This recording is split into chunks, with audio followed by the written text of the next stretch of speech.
So Michael Osterholm is a Regents Professor, McKnight Presidential Endowed Chair in Public Health, and Director of CIDRAP, the Center for Infectious Disease Research and Policy at the University of Minnesota. He's advised numerous U.S. governments and spent 15 years as Minnesota's state epidemiologist. And now he brings his pandemic preparedness expertise to his new book, The Big One, which we'll be talking about today. Welcome and thank you for being here, Mike. Well, thank you. It's a real honor to be with you today, both of you.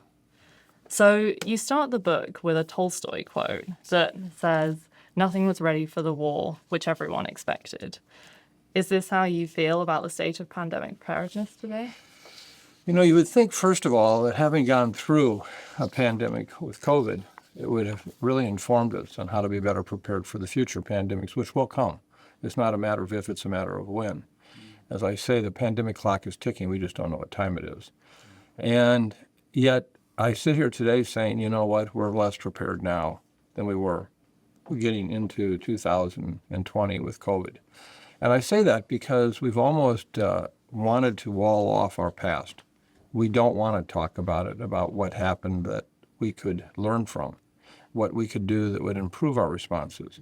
We have literally taken the resources that we should be putting into preparing for the next one through vaccine and drug work, through additional understanding of what certain public health actions do or don't do to reduce transmission. And we've basically pulled back on all of that.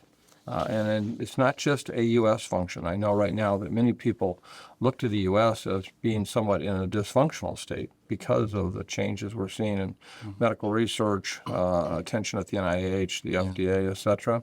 But in fact, it really is a situation right now where the whole world is experiencing this. If you look to Europe, which has been a real important partner in preparing for any kind of biologic event, now because of the needs for defense spending, have reallocated their budgets in many instances from 2 to 3% GDP that was also going into defense and public health. Now they're spending it on defense budget almost exclusively because of the need to respond to what's happening in Ukraine.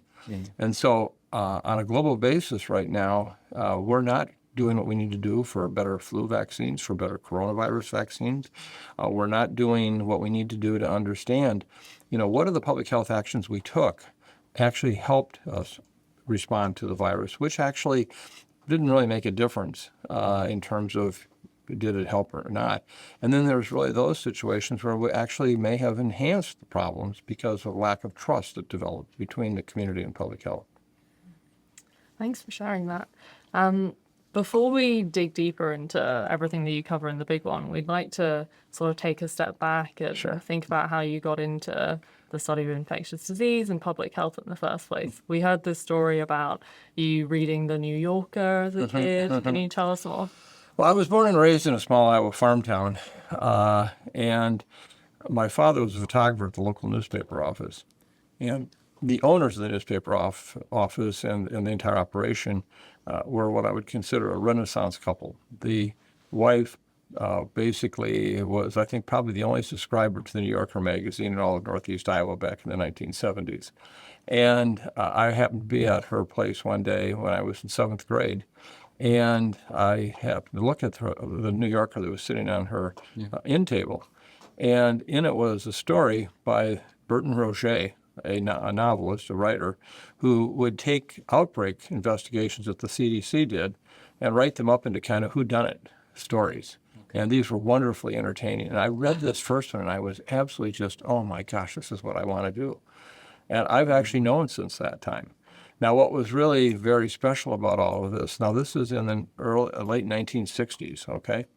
In the 1990s, we had a very large outbreak in Minnesota of thyrotoxicosis, a condition where people appeared to be having some kind of enhancement of the thyroxine production.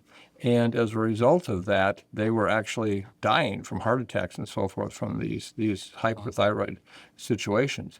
And we ended up solving it. What had happened was just prior to this, the meat industry no longer started harvesting neck muscle off the cow to put into hamburger because we no longer needed the bovine thyroid, which was what was human source for thyroid, thyroxine. And it was because they had just come up with genetic engineered bacteria to make thyroxine. And what was happening is this thyroid was going into the meat product, and it was being concentrated in what we call boxed beef, and so people were eating it. To make a long story short, Burton Roget wrote that one up. That's his last one he did before he died. He died several weeks later after I had a chance to tell him how much I so appreciated everything he had done to impact my life. And so it was kind of bringing it home after, 20-some years, almost 30 years, that between when I first read that New Yorker article and actually being able to talk to him and share with him his influence. And by the way, he wrote a great piece on thyrotoxicosis. Wow. Yeah, amazing. Yeah. And thinking about, you've studied and worked on so many different kind of issues from foodborne outbreaks to bioterrorism threats. Was there one crisis from early on in your career that had a real impact in how you think about these kind of big outbreaks and public health moments? Well, yeah. I started at the Minnesota Department of Health in 1975, fresh out of undergraduate. And because of the fact at that time, the world was kind of considering infectious diseases a done topic. We didn't need to really get into it anymore. We had won. And in fact, of course, we know that wasn't true. So, I was one of those few students that was pursuing work in infectious disease epidemiology at the time. Early in my career, in the late 1970s, 5 years later, not even 5 years, we in Minnesota, along with the states of Wisconsin, states of Utah, started noticing a substantially increase in the number of young women who were developing a shock-like syndrome picture that we couldn't really understand why it was happening. Well, I think today everyone recognizes, I'm sure, that I'm leading to toxic shock syndrome, which was the studies that we eventually undertook and showed that it was because of high absorbency tampons that in fact that actually encouraged the production of this toxin, this toxic shock syndrome 1 toxin, in the bacteria growing in the vagina. Yeah. And so every time that a new tampon was used, it would actually bring oxygen in that would actually influence the toxin production. Well, I tell you that because two things happened. One is the fact that I'll never forget in my entire life to this moment, it still grips me, is being at the bedside of a young 15-year-old girl in Minneapolis in late 1979.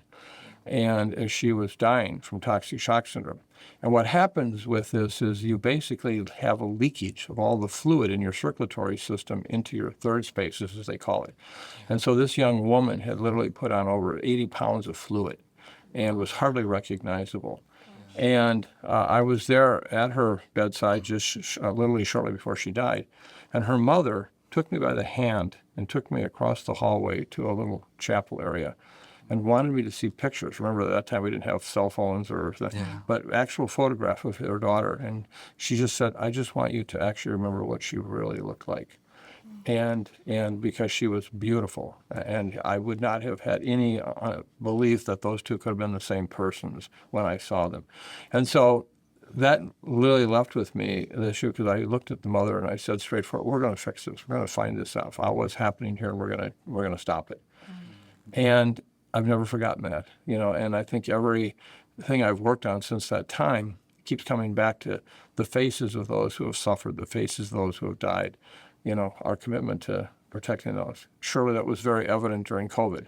I lost a number of friends during COVID and felt very much the same way. So I think that was one. The other thing that shaped it was just how public policy is shaped. And back then, don't forget, we didn't have internet. We had only, the standard traditional news media, TV, papers, and so forth.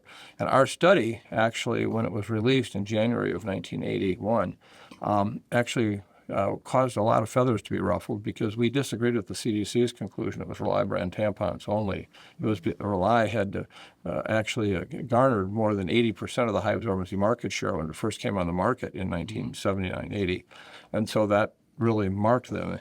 And we did a lot of national media. So here I was, this young kid. I had a beard. I don't think anybody actually even knew I did. It was one of those situations.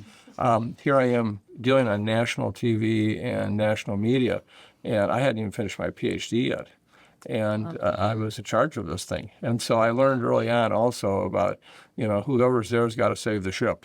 And you can't just wait for the next general to come along or admiral. You got to do it. So that also left a big impression with me. Yeah, really inspiring journey to where you are now. And Yeah. yeah. We did a summary. We were asked to do this about a year and a half ago of all the diseases that our center at the university or at my time at the Minnesota Department of Health had worked on. And we had actually published on more than 56 different diseases. And I think that's one of the things about being a general infectious disease epidemiologist. You can have very consequential impact across the board. I surely appreciate those who specialize in a given disease and dig deep into, its etiology, its epidemiology, clinical treatment, et cetera. But for me, I'm one of those people that, bring it all on, and of course that's what's got me into the whole issue of bioterrorism, pandemic preparedness. I was publishing on pandemic preparedness back in the 1990s. Wow. And saying, we have to get ready. And so much for those words, not too many people cared or listened. Yeah, very interesting. And I would like to go back to your recent book, The Big One, just to a bit deeper into that. But before we start, let's get everyone on the same page on the definition. Yeah. Your perspective, the definition of the big one for those who listen to us. Sure. Well, as we already noted, there are going to be future pandemics. And I think two things about a pandemic that are always up in the air. Yeah. How long will it last and how bad will it be? Yeah. And we don't know. We had a true influenza pandemic in 2009 with the new H1N1 strain that emerged, which actually was about the equivalent of a very severe flu year. But it surely didn't last, several years. It didn't cause a number of deaths that, for example, a 1918 influenza pandemic would cause. So we always wonder about that. But the reason we labeled the big one was because up until COVID hit, we really only attributed pandemic potential to influenza viruses. And I've always believed that any virus that had wings, i.e. was airborne, could in fact become a cause of pandemic illness, and particularly if we as a population had not seen it before. In fact, in the book that I published in 2017 called Deadliest Enemy, Our War Against Killer Germs, actually there's whole 3 chapters that play through a scenario of what an influenza pandemic would look like, lasting 3 years, which is pretty much what happened. And if you go back and read that book, it was almost kind of a telling the future of what did happen with COVID. But I think one of the things that was most interesting is that for those of us who had worked on SARS and MERS, and right after 9/11, I actually, at the request of Secretary Tommy Thompson at the Department of Health and Human Services, split my time 50% between Minnesota and working in his office on bioterrorism. I had written a book in 2000, Living Terrors, about bioterrorism, and I think I bought 14 of the 18 copies sold. In the year between 9/11 of 2000 and actual 9/11, then it became a New York Times bestseller. And so, but with Deadliest Enemies, one of the chapters actually was SARS, MERS, a harbinger of things to come. Oh, yeah. And so I actually said, if coronaviruses take off, and if it happened, well, the big one is an absolutely realistic view of what would happen if we suddenly saw a virus that was transmitted with the efficiency of COVID, i.e. widespread airborne transmission. But instead of killing about 1.5% of the people who get it, it killed like MERS or SARS, which was 15 to 35% case fatality rates. And so at that point, that would be a very different pandemic. Imagine if we had just gone through 3 to 4 years of a 15% to 30% case fatality rate pandemic virus. That would be very different.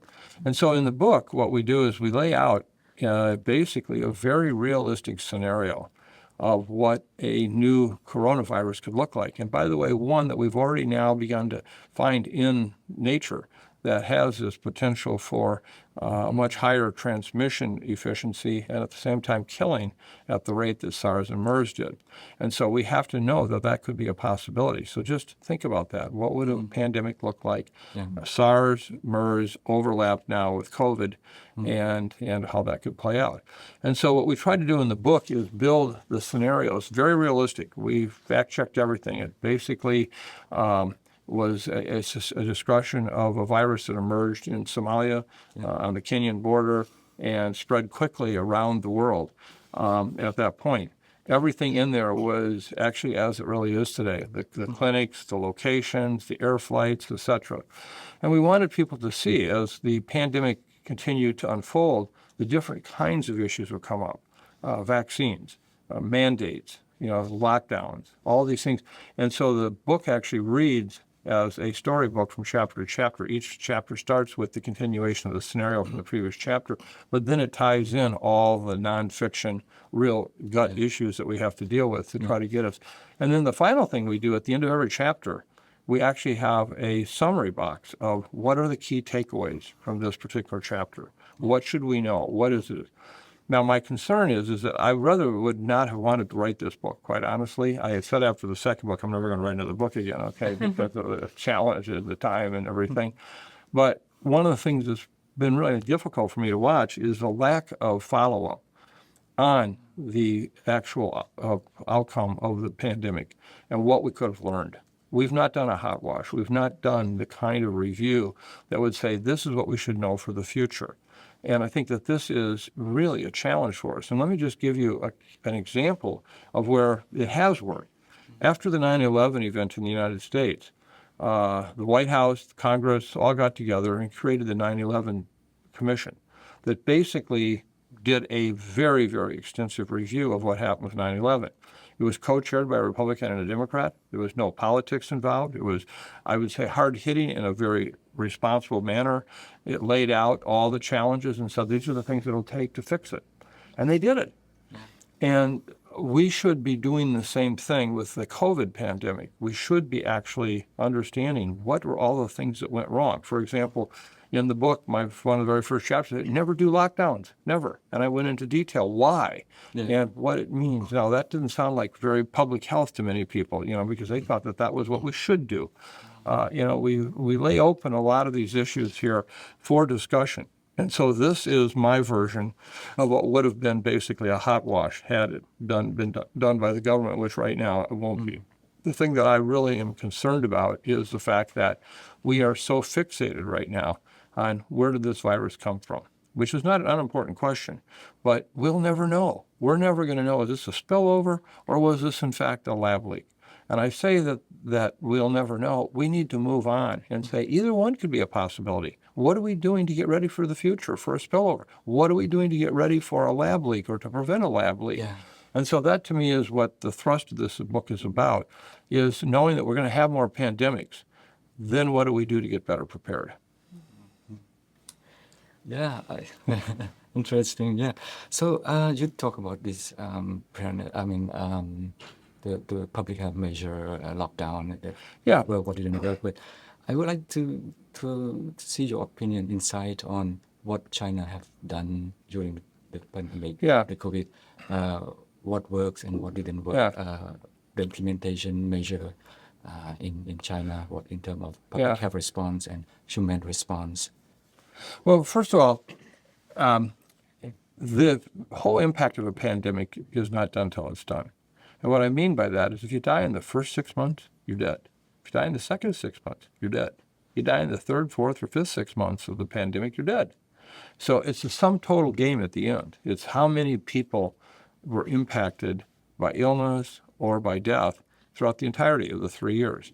One of the challenges we had is we went into this much like we do a hurricane, where it's going to be hell for about 12 to 18 hours, but then we can go into recovery.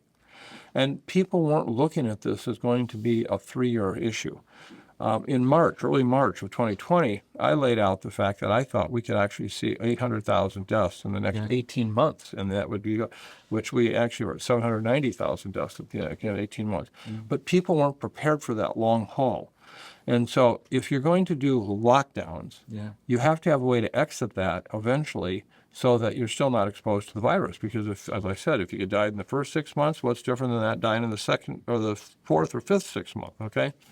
And so one of the challenges we had is that we didn't understand that, and people thought that some of us who were saying that this is going to last a long time and the impact is going to go on for some time didn't want to believe that. They thought we were just being scary. Well, that's a real mindset issue you have to plan for. And so what I had proposed was the most important thing in those early days of the pandemic that we could do to basically reduce morbidity and mortality was to have good medical care, the best you could have. Because at that time we had no drugs, we had no vaccines, and so the best we could do is just in kind of intensive care medicine. If your hospital was at 120% capacity with beds in the hallways, in the parking garage stalls, etc., you knew you were not getting good medical care. So what could you do? Well, we had proposed that every hospital in the country be required every morning to report out its bed census. And if we're at 120% capacity, we're in trouble. If we're at 80, 85, it's going to be a challenge, but we're in better shape. Imagine if we had sold that to the public to say, we're going to be riding this like a wave. It's going to come up, and we're going to try to bring it down. It's going to go up, we're going to try to bring it down. But we're going to keep trying to give you good medical care. And if we had shared those numbers every day, and I saw that my hospital was at 120% capacity, I would willingly not go to a public event that day to say, I don't want to be hospitalized now. Look what might happen. And that would have given, first of all, this concept of long term. We're going to have to keep riding this out. This virus is in charge. We're not. Okay? And is it going to last 6 months? Is it going to last 2 years? Is it going to last 4 years? Whatever it is, we're going to ride it out the whole way. And, we're hopeful vaccines will be coming down the pike. We're hopeful we get better drugs. Yeah. But the most important thing is to get good medical care. And so what China did for large parts of the population is they basically did go down to real lockdown. Okay, we never did. In the United States, 41 states enacted quote-unquote lockdown kind of legislation or orders that were issued in March of 2020 that were all released by June of 2020 because they realized it didn't work. Yeah. I mean, our own state of Minnesota said that non-essential workers had to stay home, but everybody else could go to work. 82% of our workforce in the state of Minnesota is considered essential. Is that a lockdown? Come on. So the point is that in China, they did lock down. People were delivered food. They were denied public access, et cetera, et cetera. But what they didn't do is they didn't vaccinate their population. Right. So when they came out of their lockdowns in 2021, 2022, we saw a huge increase in deaths in China. Many, many more than had occurred in total in the pandemic up to that point. Yeah. And it was because, again, you still had to come out of it while the virus was still there. It was still looking for you. It was still hunting for you. That virus wanted you. Yeah. And unless you took steps to either lock yourself down completely, which wasn't going to work, or to, in fact, have vaccines available so that when you did get exposed, you were protected from severe disease, hospitalizations, and deaths. And that's what they missed. And actually, I wrote an op-ed in the New York Times in 2021 saying China's going to come out of this and they're going to be in big trouble because they're not vaccinating. And when they do relax it, they're going to assume, well, it must be over with now, right? Yeah. So done. Yeah. Well, it wasn't. And so that's the lesson learned there, that you can't wait it out. Okay, you got to deal with it. And again, I come back to my snow days. Okay, that today we're going to basically shut things down for today and maybe tomorrow and maybe the rest of the week or maybe part of the month. But it's because we're trying to drive that peak down so that we can provide that medical care, and then we're back at it again. Okay, so when the peak is down, and we surely saw that kind of variation with the different variants anyway. We saw spikes of cases that increased. We needed to ride those waves, not fight them. So thinking about the specific viruses that could cause a pandemic, you write a lot in the book about coronaviruses and influenza. Yep. And you've been warning about influenza, the threat of influenza for years. Since before you were born. That's what happens. That's what happens when you're in a career like mine. 52 years into the business. Yeah. I'm now talking to grandkids that I had their parents as students, or grandparents as students. Yeah. But so why doesn't influenza get the same attention, do you think, as other infectious diseases? Well, I think it does to the extent that if you look at seasonal flu, I mean, remember last year in the United States, 287 kids died from flu. 287 kids. Yeah. It was a bad year. Yeah. And, many of those kids were not vaccinated. And so part of the issue is we have to do that. Now we're watching another year, and as we record this, we're kind of in a very difficult position because we had seen an initial spike in flu cases with this new influenza A virus, and then it started to come back down. And in the last 7 to 10 days, in the United States at least, there's more evidence that maybe it's coming back up again. And we surely saw dual peaks last year in cases where we had an early peak and then we had a larger second peak. So we're not done yet here. So from the seasonal virus standpoint, this has always been an important issue. But from a pandemic preparedness standpoint, think about this. Right now, if we had an influenza pandemic, our ability to vaccinate the world is horrible. Most of the flu vaccine that we make in this world is made in embryonated chicken eggs, a 1950s technology. You got to have a little chick growing in that egg to grow the virus, okay? If we had an immediate need to vaccinate the world, we could only make enough vaccine for influenza in the next year to vaccinate about 20% of the population of the world. That's it. On the other hand, if we had mRNA technology that had been a flu vaccine adapted technology, we could likely make enough vaccine to vaccinate the world in 1 year. The difference between those two scenarios is millions and millions and millions of lives. And so we were all excited about the fact when the previous administration, the Biden administration, was going out, one of the things they did is they invested $500 million at the NIH in fast-forwarding mRNA technology flu vaccines, doing the kind of testing, doing the kind of work that we needed to know. Can we, in fact, use this kind of vaccine effectively? Will it work? I had every reason to believe it would. How do we make it? Have the plans all there. That all got scrapped when the new administration came in. They took the $500 million, pulled it back, and basically gave it to another researcher at NIH to work on a vaccine technology that had been shown not to work 30 years ago. But this person happened to be a big supporter of the president. So I think from that standpoint, we're really set back. Last week, we actually got a double, triple setback when both Moderna and Pfizer announced that they were basically backing out of mRNA technology vaccine research for infectious diseases. That's just devastating. And their whole conclusion was based on the fact that the United States' position on mRNA technology and almost arm's length, stay away from us. They realized globally that it was going to have a very real impact on this. So and when you asked me at the very beginning of this podcast, are we better prepared or not, we surely didn't have mRNA technology at the beginning of the pandemic. We brought it forward quickly based on 2 decades of research, but for other things. We need that vaccine right now for preparing for flu, and I fear very much that we're not going to have it. Yeah, and as a scientist, and you also have been watching for a number of pathogens that have potential to emerge post pandemics, and we've been following H5N1 coronavirus that you mentioned currently with higher transmission and mortality, and recently Nipah. And to your experience, one of these viruses can be the candidate of the next pandemic? Yeah. Well, a couple of things. First of all, let me dispel the myth that is unfortunately still prevalent among some of my colleagues that you can prevent a pandemic. You cannot. Once that virus emerges, it's gone. It's an angel, or it's a virus with wings, and that's all you can say is going to happen.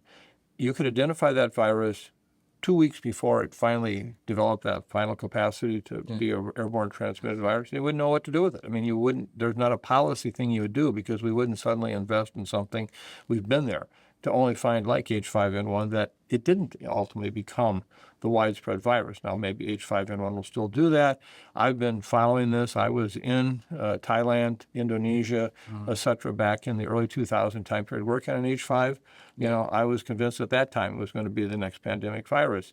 Didn't.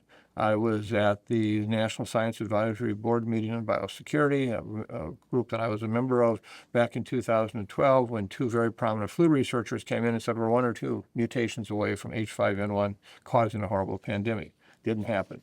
2015, we saw a big increase in H5N1 cases in the Nile River Valley. And we thought, this is it. It's finally didn't happen. Yeah. We saw last year and the year before the emergence of H5N1 in dairy cattle in North America, particularly in the United States. Again, didn't turn into a pandemic. Now, having said all that, I don't want anybody to walk away saying, well, it's not going to. I don't know what it's going to do. But the point is that surely as a flu virus is one, but there are any number of flu virus issues that could still emerge. So it may be the one that surprises you. Remember in 2009, I talked about the emergence of the H1N1 pandemic that occurred, and we already had an H1N1 strain floating around there, but this one had changed so much that it really was a pandemic virus. And again, fortunately, it wasn't the cause of lots of deaths like we could see with 1918. So that's it. But my bottom line message is any virus that has wings, i.e. that can be airborne. I wrote a paper in 2015 that was rather controversial at the time. Still, I guess it was a little bit, but it included a number of authors who are really world experts on Ebola. And, these people think that Ebola can't be transmitted airborne, which I have no evidence that routinely happens at all. I want to make that clear. But the very famous book, Richard Creston's book, The Hot Zone, back in the 1990s, was all about a huge outbreak of resistant Ebola in primates in a monkey center in Virginia. And that was all airborne. We've actually had examples also in laboratories where we have had primates that were separated sufficiently that there is no way that it was anything other than airborne transmission, not intended, by the way. It was accidental. Suddenly there's multiple animals with infection. And then on top of that, we've had numerous reports of investigators working on Ebola where clearly the vast majority of transmission is body fluid contact, no doubt about it. But there are those things that said, the only way that could have likely happened was an airborne transmission event. So now taking all of that, and I just got done sharing with you, is H5N1 ever going to do it? Yeah.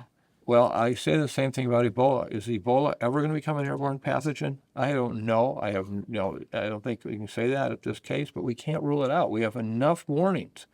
And even when I talked about that chapter in my book in 2017, SARS, MERS, the harbinger of things to come, a lot of people say, come on, these coronaviruses are not good when they happen, but we can bring them under control quickly. Okay, look, we did that with SARS, we did that with MERS. Well, look what happened when we had COVID. And so I think that where we're at right now is any virus that becomes an airborne virus that causes severe illness for which we have very little immunity to, is a potential candidate for a pandemic. But I would, again, come back and say my bets would be the next one are going to be on flu or coronavirus. Yeah, I just would like to follow up with this, the virus with wings. And in your book, you have this fictional scenario that a pandemic would happen in one of the country in Eastern Africa. I just would like to maybe to recreate this scenario in the current situation. This is what happening now back to the U.S. where health science has been attacked and CDC is being cut out, dismantled gradually, and the current situation of H5, avian influenza in cow, cattle, and in this summer there is the World Cup that is coming in the U.S. and Canada, and if we go through the scenario where H5N1 grow wing in the U.S., do you think at the current time U.S. is capable to deal with H5N1 wings where there is a World Cup happening in the country? Yeah, H5N1 surely has made its attempt to fly out of the nest, okay? Yeah. But the vast majority of those have all obviously ended up hitting the ground and never flying again, i.e. they didn't become a virus with wings. What it'll take for that to happen is just really unclear. Again, a year and a half ago, I was a skeptic to say, will H5N1 in bovine cattle, dairy cattle, lead to a pandemic? And there were many of my colleagues that were this was their first experience with H5N1, some of the newer colleagues. And they failed to remember all the times that we've cried, it's coming, over the past 30 years, and it didn't happen. And so I think that that's the challenge we have is I don't know enough. In fact, let me back up and say I know less about H5N1 today than I did probably 20 years ago, okay? Just because of what I've learned that I was not right or that we didn't really understand the situation. And we still have a lot of questions about what's going to happen with that. So the bottom line message is that you have to prepare for a virus with wings that you can still get pretty right. I mean, I think this scenario, I would unfortunately bet you that if the next pandemic unfolds that is a virus with wings, that is severe illness, etc., that the scenario won't be that different from what's in our book. It may be a different virus. But I think at the same time, having said that, we can prepare then, with general assents. We need vaccines. We need to continue vaccine research on other potential candidate viruses. We need to do that. We need to understand manufacturing. Don't tell me you have a vaccine, but it's going to take you 3 or 4 years to get it made, okay, and get it in a quantity that the world will use. We need to understand why people will or won't take the vaccine. It's another thing, and we saw that with COVID, unfortunately, is between the red and blue states, there were some big differences in terms of, particularly towards the end of the pandemic, of those who lived and those who died, based on who would take vaccine and who wouldn't. So we have to understand it's not even enough to have a good vaccine readily available. Will the public use it? Those are all things that don't require to know exactly the virus that's going to cause the pandemic that we can still work on.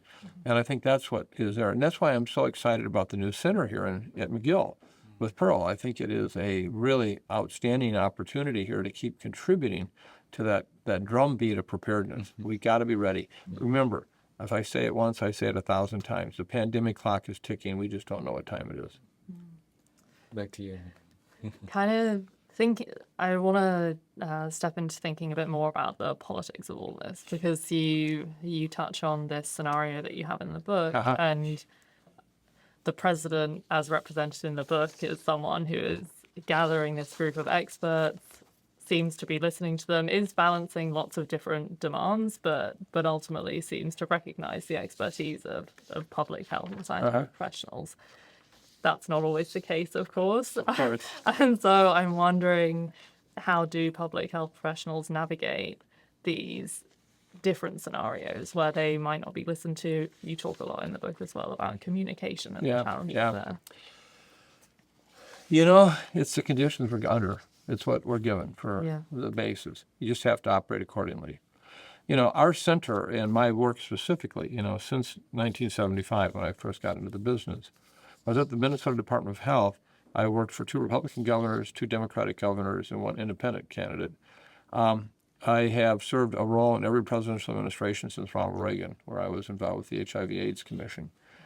Even during Trump 1, I was a science envoy for the State Department, trying to help get the world ready for a pandemic that came 2 years later, but we weren't very ready.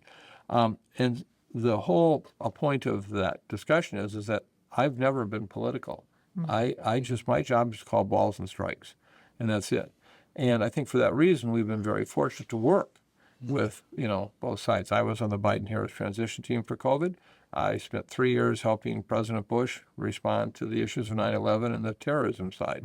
I think the same thing is true today. When it comes to this kind of work, you have to basically be politically agnostic. You have to be policy rich, meaning the policies that we need shouldn't differ necessarily than if you're a Democrat or Republican administration. And so one of the challenges we have is keeping your eye on the ball, keeping it on the policies. Don't get wrapped up in the politics. And what I mean by that is I find colleagues who get very angry about some of the things they see today in this administration, and it's understandable. But then they shut themselves off from any opportunity to influence the policy because they're not listened to at all by the administration. And so I think this is one of the things that we can do a better job in our schools of public health is teaching people 2 things. One is how to better communicate. Okay, that's huge. The second thing is why policy development works and doesn't work, and how do you end up supporting policies that work, that actually improve on things, even when it might be with an administration that you don't agree with. We don't have a luxury of having a a Democrat or Republican public health. We have a whole population public health. Everyone is a part of our need to protect. And so I think that's to me is one of the most important lessons we can teach today is we got to make this work regardless of who's leading. Great, thank you. We just have a few questions left because I know we're coming towards the end of our time. Yeah. You're coming to us from Minnesota, where you've lived and worked for most of your life. And at the moment, we're obviously seeing a huge period of upheaval there. Before getting into that, I'd like to know a bit about why Minnesota is such a special place to live and work and to do public health work. Well, again, following up on the point that I just made about being, politically neutral, calling balls and strikes, what has happened in our state is a travesty. It's absolutely a travesty. The brutality of this whole response and how it's unfolded is much larger than even the media has portrayed.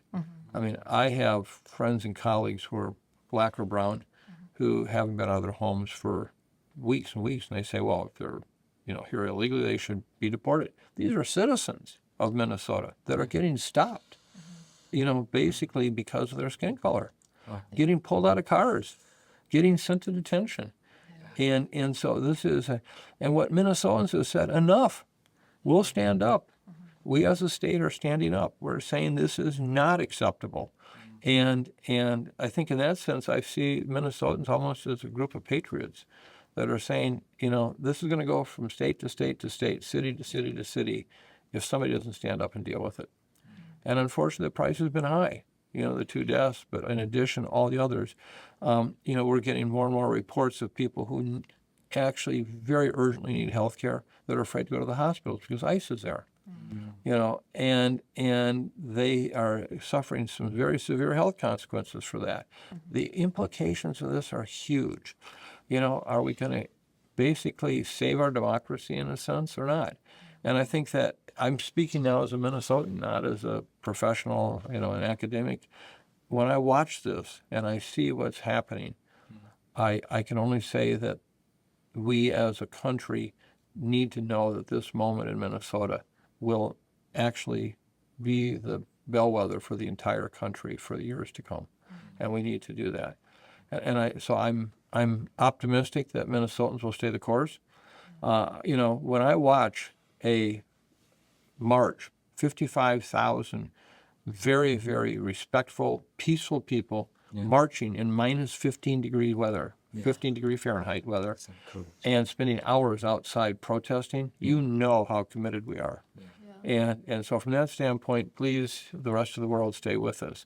The other thing I've been involved with starting another movement, and that is the fact that if you've ever wanted one of those emotional moments, that help you put everything into perspective, one of the things is when you hear bells. And we now have likely thousands of churches in Minnesota around the country that every Saturday are now ringing their bells for 10 minutes at noon.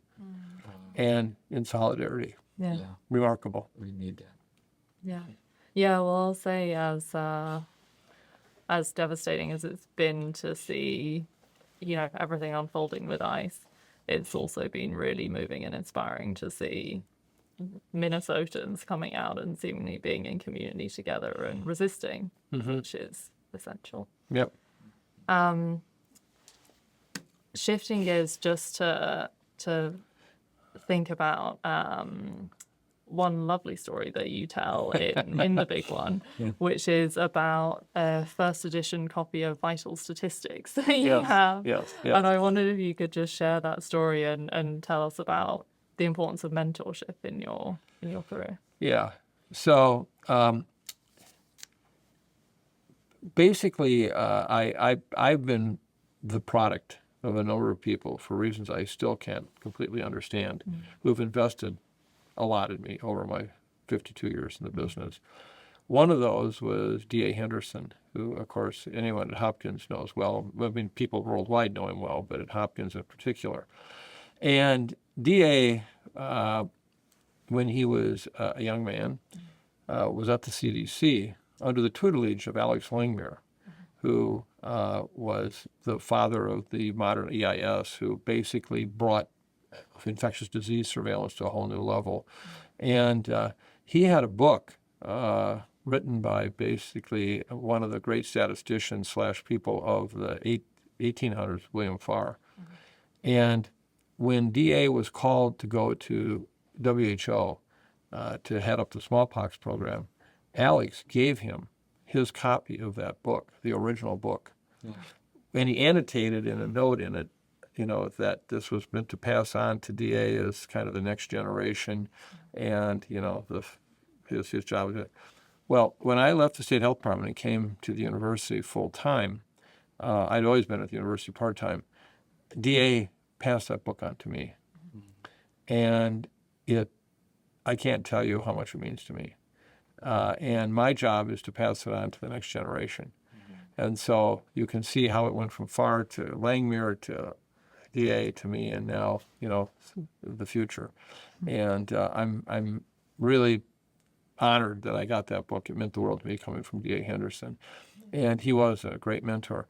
And I think, if anything, if I can put a plug in this podcast, for those of us who have been the beneficiaries of mentors, we have an obligation to provide that back. We have to pay it forward. And I think that today, it's not how smart you are. It's not how much research money you get. It's what do you do to help bring the next generation into the time and place they need to be the leaders of tomorrow. And if for no other selfish reason, I can sit here and say, I'm going to be an old man. I need these people to take good care of me. So I hope there's a payback on investment here somehow.